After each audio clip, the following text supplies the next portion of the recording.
नमस्कार दोस्तों, मैं जितेंद्र रघुवंशी। और जैसा कि आप सभी लोग जानते हैं कि काफ़ी समय से ये न्यूज़ आ रही थी कि माध्यमिक शिक्षा मंडल ने इस बार जो प्रक्रिया है, प्रवेश प्रक्रिया और उसके बाद मूल्यांकन प्रक्रिया, पठन पाठन की प्रक्रिया, वो कोरोना वायरस संक्रमण के कारण बदल दी है। तो उस समय संबंधित अभी तक कोई भी आदेश जारी नहीं किया गया था, लेकिन उससे संबंधित जो भी दिशा निर्देश पहले बताए जा रहे थे उन्हीं से संबंधित अब एक आदेश की पूरा जारी कर दिया गया है। और इस आदेश में पूरा विस्तार से बताया गया है कि इस बार जो 9वीं से लेकर 12वीं तक के छात्र हैं उनके लिए किस प्रकार की प्रवेश प्रक्रिया रहेगी, प्रवेश के बाद उन्हें क्या क्या करना होगा, किस प्रकार से अपना मूल्यांकन करवाना होगा, किस प्रकार से उनकी वार्षिक परीक्षाएं होंगी, साथ ही किस प्रकार से उनके परीक्षा फॉर्म भी भराएंगे। ये सब कुछ आपको इस वीडियो के माध्यम से हम बताएंगे और वो पूरा आदेश भी आपको पढ़कर बताएंगे, साथ भी उसको आपको समझाते भी जाएंगे जिससे कि आप आसान भाषा में उसे समझ सकें। तो यदि आपको ये वीडियो पसंद आए तो वीडियो को लाइक और शेयर करना ना भूलें। साथ ही यदि आपने हमारे चैनल को अभी तक सब्सक्राइब नहीं किया है तो चैनल को सब्सक्राइब भी जरूर कर लें। तो चलिए अब आपको पूरा आदेश बताते हैं कि आदेश में और क्या क्या लिखा हुआ है। तो दोस्तों, ये देख पा रहे होंगे आप, ये 3/9/2020 का ये आदेश है और इसका जो विषय है वो है नई राष्ट्रीय शिक्षा नीति एवं शैक्षणिक सत्र 2020-21 विषयक। यहाँ पर बताया गया है कि माननीय प्रधानमंत्री श्री नरेंद्र मोदी द्वारा जो नवीन राष्ट्रीय शिक्षा नीति 2020 लागू की गई है और उस शिक्षा नीति का जो उद्देश्य है वो है विद्यार्थियों को global citizen with national objectives and national goal बनाना है। इसलिए माननीय प्रधानमंत्री जी ने जो उद्बोधन में कहा था कि शिक्षा की गुणवत्ता पर जोर दिया जाए, शिक्षा सीखने का साधन बने, अनुसंधान एवं नवाचार उन्मुखी बनाए तथा छात्रों की रुचि के अनुसार विषयवार चयन की सुविधा दिए जाने पर उन्होंने जोर दिया था। साथ ही प्रधानमंत्री ने कहा था कि नई शिक्षा नीति व्हाट टू थिंक के स्थान पर हाउ टू थिंक पर केंद्रित है और कोरोना संकट के कारण शालाओं में नियमित पठन पाठन में भी जो चुनौती उत्पन्न हुई है उसी के आधार पर ये आदेश जो व्यवस्था है वो व्यवस्था लागू की जा रही है, जिसमें सबसे पहला पॉइंट है नामांकन और पंजीयन। इसके लिए बताया गया है कि माध्यमिक शिक्षा मंडल द्वारा विकसित जो मोबाइल ऐप है मासिम, यदि आपने वो ऐप अभी तक डाउनलोड नहीं की है तो ऐप को डाउनलोड कर लें। और उसी ऐप से संबंधित है कि वो जो ऐप है उस ऐप में प्रत्येक हाई स्कूल और हायर सेकेंडरी स्कूल का नामांकन अनिवार्य होगा। तो सभी स्कूलों को इस ऐप में अपना रजिस्ट्रेशन करना है और रजिस्ट्रेशन किस प्रकार से करना है इसके लिए हम आपको वीडियो पहले बना चुके हैं। यदि आपने नहीं देखा है तो हमारे चैनल पर आकर आप वो वीडियो देख सकते हैं कि आप स्कूल का रजिस्ट्रेशन किस प्रकार से कर सकते हैं। साथ ही लिखा हुआ है कक्षा 9वीं से 12वीं के प्रत्येक विद्यार्थी एवं स्वाध्यायी विद्यार्थियों का भी नामांकन अनिवार्य होगा। तो सभी छात्रों को भी इस ऐप में अपने आप को रजिस्टर कर लेना है, क्योंकि आने वाले समय में जो भी प्रक्रिया होने वाली है वो सब कुछ इस ऐप के माध्यम से ही होगी। संबंधित विद्यालय द्वारा मासिम पोर्टल पर नामांकन की पुष्टि उपरांत मंडल द्वारा विद्यार्थियों का नामांकन स्वीकार कर नामांकन क्रमांक जारी किया जाएगा। सबसे पहले छात्र अपना रजिस्ट्रेशन करेंगे, विद्यालय उन छात्रों की जो नामांकन की है वो पुष्टि करेंगे और उसके बाद फिर जो माध्यमिक शिक्षा मंडल है वो विद्यार्थियों के लिए नामांकन क्रमांक जारी करेगा। तो अभी जब आप रजिस्ट्रेशन करेंगे तो आपको सिर्फ एक रजिस्ट्रेशन नंबर प्राप्त होगा। जब आपका आवेदन एक्सेप्ट हो जाएगा आपके स्कूल के द्वारा तो ये आपका माध्यमिक शिक्षा मंडल के पास पहुंच जाएगा और उनके द्वारा एक्सेप्ट करने के बाद फिर आपको एक एनरोलमेंट नंबर मिल जाएगा। नेक्स्ट है मासिम ऐप पर प्रत्येक हाई स्कूल और हायर सेकेंडरी स्कूल को कक्षा 9वीं से 12वीं तक पढ़ाने वाले शिक्षकों का नामांकन कराना होगा जो विद्यालय के नामांकन में निहित होगा। मतलब आपके विद्यालय में जितने भी शिक्षक हैं सभी को भी 9 से लेकर 12 तक के जितने भी शिक्षक हैं सभी को इस ऐप पर अपना रजिस्ट्रेशन करना है। तो यदि आपको रजिस्ट्रेशन करना नहीं आता है तो उससे संबंधित वीडियो भी हम बना चुके हैं, आप हमारे चैनल पर आकर देख सकते हैं। अब ये जो शिक्षक हैं वो स्थायी हो सकते हैं, अनुबंधित हो सकते हैं, अतिथि हो सकते हैं, पूर्णकालिक, अंशकालिक अथवा मानदेय, किसी भी प्रकार का शिक्षक हो उन सभी को इस ऐप में अपना रजिस्ट्रेशन करना है। एक शिक्षक एक से अधिक विद्यालय के लिए नामांकित किया जा सकता है बशर्ते कि किसी शिक्षक विशेष को 200 से अधिक छात्र और 5 से अधिक कक्षाएं आवंटित ना हों। आगे है शिक्षक का नामांकन विद्यालय के नामांकन में निहित होने से विद्यालय के नामांकन पर स्वतः हो जाएगा। तो तो यदि कोई शिक्षक अपना नामांकन नहीं करते हैं, लेकिन यदि विद्यालय का नामांकन हो जाता है तो उस विद्यालय में जितने भी शिक्षक हैं उनका नामांकन भी अपने आप हो जाएगा। यदि कोई शिक्षक स्वयं का नामांकन करना चाहें तो उसे यह सुविधा उपलब्ध रहेगी। संबंधित विद्यालय द्वारा मासिम पोर्टल पर नामांकन की पुष्टि के पश्चात शिक्षकों का मंडल में नामांकन स्वीकार किया जाकर शिक्षकों को नामांकन क्रमांक जारी किया जाएगा।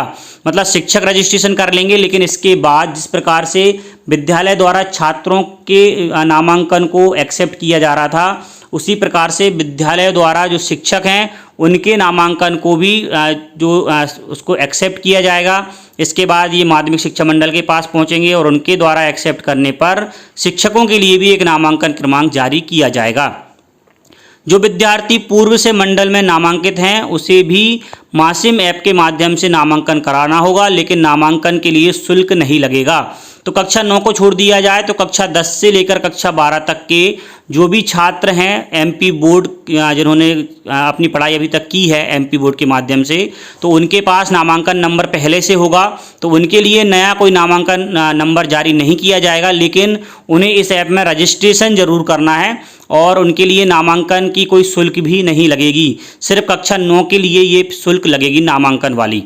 जिन छात्रों के पास मोबाइल सुविधा नहीं है वे नामांकन किसी परिचित के मोबाइल से स्कूल में जाकर अथवा किसी कियोस्क सेंटर में जाकर कर सकते हैं। विद्यालय से भी छात्र मासिम ऐप और पोर्टल पर नामांकन करा सकते हैं। विद्यालय में दर्ज सभी विद्यार्थियों के द्वारा मासिम ऐप पर प्रस्तुत ऑनलाइन नामांकन आवेदन की पुष्टि संबंधित विद्यालय को पोर्टल और मोबाइल ऐप मासिम से करनी होगी। विद्यालय द्वारा छात्रों के नामांकन की पुष्टि करने एवं यथोचित नामांकन शुल्क जमा करने पर मासिम ऐप से छात्र का मंडल में नामांकन स्वतः हो जाएगा। जो कि पहले बता दिया गया कि जितने भी छात्र आपके विद्यालय में दर्ज हैं, आप जब उनका पुष्टि कर देंगे ऐप के माध्यम से कि भाई हमारे विद्यालय में इतने छात्र थे, इन्होंने अपना रजिस्ट्रेशन करा लिया है, तो फिर उनके लिए नामांकन नंबर जारी कर दिया जाएगा। वार्षिक परीक्षा के लिए पृथक से नामांकन अथवा परीक्षा फॉर्म भरने की आवश्यकता नहीं होगी। संबंधित विद्यालय छात्रों से परीक्षा शुल्क प्राप्त करेगा और छात्रों द्वारा चयनित विषयों की पुष्टि करने के उपरांत विभिन्न विद्यार्थियों का परीक्षा शुल्क मोबाइल ऐप मासिम से मंडल के खाते में ऑनलाइन जमा कर सकेगा। मतलब आपने एक बार रजिस्ट्रेशन कर लिया, अब आपको अलग से परीक्षा के लिए फॉर्म भरने की आवश्यकता नहीं है। विद्यालय में यदि आपने रेगुलर विद्यार्थी के रूप में एडमिशन लिया है तो आपने अपनी परीक्षा शुल्क जमा कर दी होगी। अब ये विद्यालय की जिम्मेदारी होगी कि वो छात्रों का वेरिफिकेशन करने के बाद, उनकी सब्जेक्ट कोड देखने के बाद इस ऐप के माध्यम से उनकी परीक्षा शुल्क माध्यमिक शिक्षा मंडल के खाते में ऑनलाइन जमा कर देंगे। धनराशि ऑनलाइन जमा होते ही विद्यार्थी का वार्षिक परीक्षा पंजीयन मान्य हो जाएगा और उसका प्रवेश पत्र वह स्वयं अथवा विद्यालय के माध्यम से मंडल के पोर्टल से निकाल सकेगा। मतलब जैसे ही विद्यालय आपकी परीक्षा शुल्क जमा करेंगे और उसके बाद विद्यार्थी का पंजीयन मान्य हो जाएगा और उसका प्रवेश पत्र जो होगा परीक्षा का, वो परीक्षा से के टाइम पे जब भी मंडल उनको जारी करेगा तब वो पोर्टल के माध्यम से उनको निकाल पाएंगे। मोबाइल ऐप मासिम के माध्यम से ही संबंधित विद्यालय उसके शिक्षक को कक्षा, छात्र एवं विषय आवंटित करेगा। किसी शिक्षक को आवंटित कक्षा और छात्रों में परिवर्तन की दशा में मासिम ऐप और पोर्टल के माध्यम से विद्यालय को जानकारी अद्यतन करनी होगी। मतलब जो विद्यालय हैं वही उस विद्यालय में पढ़ाने वाले शिक्षकों के लिए कक्षा आवंटित करेंगे, साथ ही विषय आवंटित करेंगे कि वो कौन से विषय की कॉपियां चेक करेंगे। यदि आगे चलकर छात्रों की संख्या में या कक्षा में संख्या में कोई परिवर्तन होता है तो आपको उस ऐप या पोर्टल पर भी परिवर्तन करना होगा। जैसे कि अभी शिक्षक कम हैं, हो सकता है आने वाले समय में अतिथि शिक्षक भर्ती हो जाएं, उसके बाद हो सकता है कि आपके जो विषय हैं और छात्रों की संख्या बदल जाए, तो फिर आपको ऐप में भी उसको बदलना पड़ेगा। अब अगला पॉइंट आता है पठन एवं पाठन। आपको पढ़ाई किस प्रकार से करना है, इसके लिए है पठन एवं पाठन के लिए प्रत्येक विषय को 10 यूनिट में बांटकर प्रति 2 सप्ताह में 1 यूनिट के लिए मध्य प्रदेश दूरदर्शन पर ऑडियो वीडियो पाठ प्रसारित किए जाएंगे। तो यहाँ पर आपके जितने भी चैप्टर हैं सबको 10 यूनिट में बांट दिया जाएगा और 15 दिन में, मतलब 7 दूनी 14, 2 सप्ताह, ठीक है। तो 2 सप्ताह में आपको इन यूनिटों को कंप्लीट करना होगा और इसके लिए आपको दूरदर्शन पर ऑडियो वीडियो प्राप्त हो जाएंगे। साथ ही ऑडियो वीडियो पाठ जो है मंडल एवं शासन की वेबसाइट पर, फेसबुक पर एवं यूट्यूब पर भी उपलब्ध रहेंगे। विद्यालय शिक्षक या विद्यार्थी अपनी सुविधा अनुसार इन्हें डाउनलोड भी करके इनका उपयोग कर सकेंगे। तो यदि टीवी पर टेलीविज़न पर आने वाले प्रोग्राम को आप नहीं देख पाते हैं तो आप शासन की जो वेबसाइट है वहाँ से, फेसबुक से, यूट्यूब से भी इन्हें डाउनलोड करके पढ़ सकते हैं। इसके बाद है प्रत्येक अध्यायवार पाठ्य पुस्तक, ऑडियो वीडियो सामग्री एवं प्रश्न बैंक मासिम ऐप और पोर्टल पर उपलब्ध रहेंगे। तो यहाँ पर समय समय पर पूरी जो जानकारियाँ अपलोड करती जाएंगे तो आप उनको यहाँ पर देख पाएंगे। कोरोना संकट का प्रभाव कम होने पर जब शालाओं में नियमित पठन पाठन शुरू होगा तब विद्यालयों से अपेक्षा है कि वे समय चक्र बनाते समय मध्य प्रदेश दूरदर्शन पर मंडल द्वारा प्रसारित किए जाने वाले ऑडियो वीडियो पाठ के समय चक्र को ध्यान में रखें और उसका अध्यापन कार्य में लें। मतलब अभी तो विद्यालय लग नहीं रहे हैं, लेकिन जब विद्यालय लगने लगेंगे तो उसके बाद विद्यालय अपना टाइम टेबल इस प्रकार का बनाए कि दूरदर्शन पर जो कार्यक्रम आ रहे हैं उसी प्रकार की पढ़ाई भी आप विद्यालयों में कराएं। ठीक है, अगला पॉइंट है सतत मूल्यांकन। ये हो गई पढ़ाई की बात। अब मूल्यांकन किस प्रकार से होगा? प्रत्येक विषय को 10 यूनिट में बांटकर प्रति माह 2 यूनिट अध्यापन कराकर यूनिट बार होम असाइनमेंट से मूल्यांकन किया जाएगा। विद्यार्थी मोबाइल ऐप से घर बैठे प्रत्येक यूनिट के लिए प्रश्न पत्र प्राप्त कर सकेगा और किताब, शिक्षक, मित्र, परिवार के किसी सदस्य आदि की सहायता से उत्तर तैयार कर सकेगा। उत्तर विद्यार्थी की हस्तलिपि में होना अनिवार्य है। इसे होम असाइनमेंट कहा जाएगा, जिसका मूल्यांकन संबंधित विद्यालय का शिक्षक करेगा। शिक्षक विद्यालय प्रत्येक यूनिट के प्राप्तांक विद्यार्थी बार मासिम मोबाइल ऐप पर अपलोड करेगा। तो ये पूरी प्रक्रिया है कि सबसे पहले आपको पढ़ाई करना है। पढ़ाई करने के बाद आपको अपने मोबाइल पर ही पेपर भी प्राप्त होगा और पेपर को आप कैसे भी हल करें, बस अपनी कॉपी में, अपनी राइटिंग में उसको हल करना है। आप किताब की मदद ले सकते हैं, शिक्षक की मदद ले सकते हैं, ऑनलाइन किसी भी माध्यम की मदद ले सकते हैं, मित्र परिवार किसी की भी मदद लें, लेकिन आपको उन प्रश्न पत्रों को अपनी कॉपी में हल करना है। और हल करने के बाद आप ये इनको जो कॉपियाँ बनाएंगे उनका मूल्यांकन अपने विद्यालय के शिक्षक के द्वारा कराएंगे और शिक्षक चेक करने के बाद जो नंबर आएंगे उन नंबरों को मासिम मोबाइल ऐप पर अपलोड कर देंगे।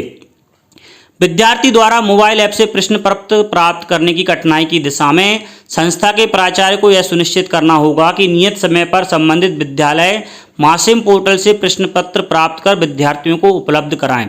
अब कुछ विद्यार्थी ऐसे भी हो सकते हैं जिन्हें मोबाइल से प्रश्न पत्र लेने में कठिनाई प्राप्त हो रही है, तो वो अपने विद्यालय में संपर्क करें और वहाँ से आपको पेपर प्राप्त हो जाएगा। जो विद्यार्थी होम असाइनमेंट नहीं करेगा उसे एक बार समझाइश दी जाएगी, तत्पश्चात एक चेतावनी दी जाएगी। उसके बाद भी जो विद्यार्थी होम असाइनमेंट नहीं करेगा उसका नामांकन तब तक के लिए निलंबित हो जाएगा जब तक कि वह होम असाइनमेंट पूरा नहीं करता है। तो आपको जो प्रश्न प्राप्त होंगे हर हफ्ते के बाद, जो हफ्ते में आप पढ़ाई करेंगे उसके बाद आपको जो प्रश्न पत्र प्राप्त होगा, यदि आप उसको हल करके अपने विद्यालय में जमा नहीं करते हैं तो आपको एक बार चेतावनी दी जाएगी, एक बार समझाइश दी जाएगी। इसके बाद भी आप ऐसा नहीं करते हैं तो आपके नामांकन को सस्पेंड कर दिया जाएगा जब तक कि आप अपने क्वेश्चनों को हल करके जमा नहीं कर देते। होम असाइनमेंट के प्राप्तांक को आंतरिक मूल्यांकन के रूप में मान्य किया जाएगा। यह सतत मूल्यांकन का अनिवार्य भाग होगा। मतलब अब आपका जो रिजल्ट होगा वो होम असाइनमेंट मतलब जो आप करेंगे उसमें जो नंबर प्राप्त होंगे तो उनको आंतरिक मूल्यांकन कहा जाएगा। तो आंतरिक मूल्यांकन और आपका जो एग्ज़ाम होगा उन दोनों के नंबरों को मिलाकर आपका रिजल्ट तैयार किया जाएगा। अब आपको जो होम असाइनमेंट मिलने वाला है उसके प्रश्न पत्र किस प्रकार के होंगे?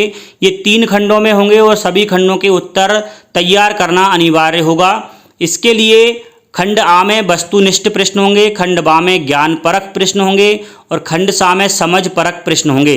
होम असाइनमेंट के लिए मोबाइल ऐप में यह व्यवस्था होगी कि प्रत्येक विद्यार्थी को भिन्न भिन्न प्रश्न पत्र मिले। मतलब यदि आप 2 विद्यार्थी एक ही समय पर एक ही क्लास में एक ही विषय का पेपर डाउनलोड करेंगे तो दोनों के लिए अलग अलग प्रश्न पत्र प्राप्त होंगे। ऐसा नहीं होगा कि सभी को एक जैसे प्रश्न पत्र मिल जाएं। मंडल स्तर पर प्रत्येक विषय के लिए, प्रत्येक अध्याय के लिए प्रश्न बैंक बनाए जाएंगे। प्रत्येक प्रश्न बैंक में वस्तुनिष्ठ, ज्ञान परक, विषयात्मक एवं समझ परक प्रश्न होंगे। ये प्रश्न बैंक बनाकर अपलोड की जाएगी। होम असाइनमेंट के मूल्यांकन की गुणवत्ता सतत रूप से बढ़ाने के उद्देश्य से उपलब्ध शिक्षकों में से मंडल द्वारा कुछ शिक्षकों को चयनित कर विषयवार मार्गदर्शन दल बनाए जाएंगे। यह दल मंडल द्वारा समय समय पर जारी कार्यक्रम के अनुसार पूर्व सूचना देकर विभिन्न विद्यालयों में किए गए होम असाइनमेंट और उनके मूल्यांकन की गुणवत्ता का परीक्षण करेंगे और गुणवत्ता में सुधार करने के लिए मदद करने का कार्य भी करेंगे।